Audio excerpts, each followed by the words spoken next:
If you travel on business, you sometimes can't help being away over the holidays. What's tough, of course, are holidays that don't exist in the place where you're stuck. There I was at the Frankfurt Bahnhof, ready to board a train for Heidelberg. I just completed a half-hour meeting that I had flown all the way from San Francisco to attend. The meeting was a bust. Not only that, it was Thanksgiving. About now, I imagine my family back home was arising, consumed by turkey fumes. And there I was, alone in a cold railroad station, hunched over a cheese sandwich. But I was determined to make the best of it. I do enjoy traveling alone sometimes, give my imagination an opportunity to do a bit of calisthenics. It was the first snow of the season, wet, sticky snow at first, but now it was frozen. Trees looked like part of some Swarovski-designed crystal forest.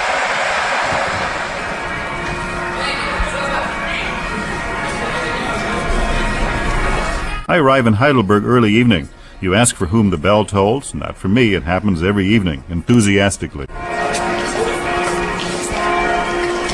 Heidelberg on the Neckar is one of those castle-on-the-river places that inspired fantasies.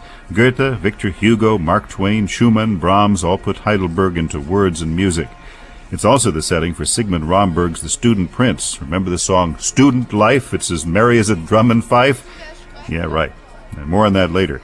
Heidelberg is a university town, though, which makes it interesting. It also has more than 10 museums and 5 playhouses. Physicist Max Planck's name is emblazoned on a number of research institutes. So what do you do when you're alone on Thanksgiving in a place that doesn't know Pocahontas from pommes frites? Well, you just spare no pleasure and expense. There was no turkey to be found, at least within walking distance from my hotel, so it was cold turkey for me.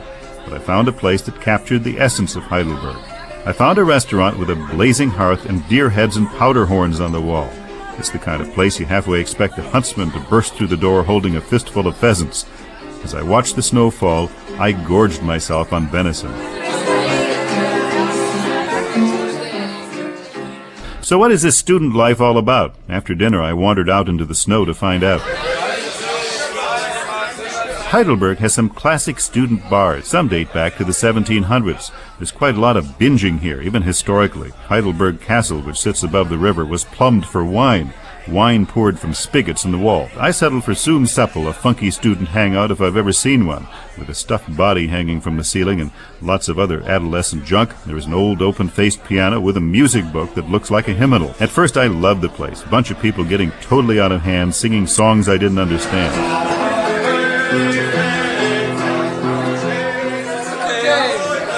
Everybody is drinking now. So all of a sudden a guy starts yelling at me. Switch it off. Silence. I turn off my tape recorder. He approaches me belligerently. Needless to say, I was happy to get out of there. I played the tapes for a friend later who recognized one piece as a Nazi drinking song.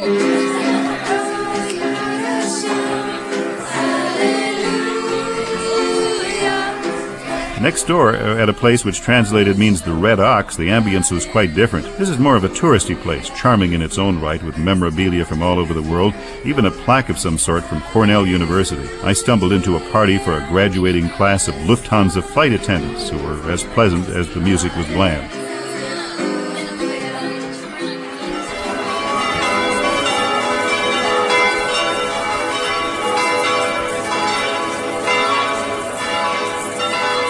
Next day, after a quick tour of the castle, I headed back to Frankfurt, where that weekend I found myself in the midst of even more exuberant church bells. They were celebrating the opening of Weihnachtsmarkt, the Christmas market.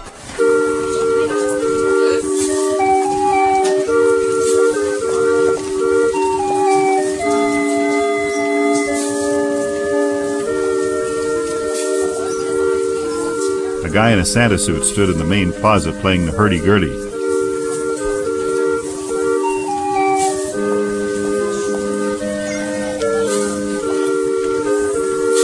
Hey, I miss Thanksgiving, but I did attend a day that we don't celebrate in the States. Our first day of Christmas is usually signaled these days by the arrival of the first Victoria's Secret catalog.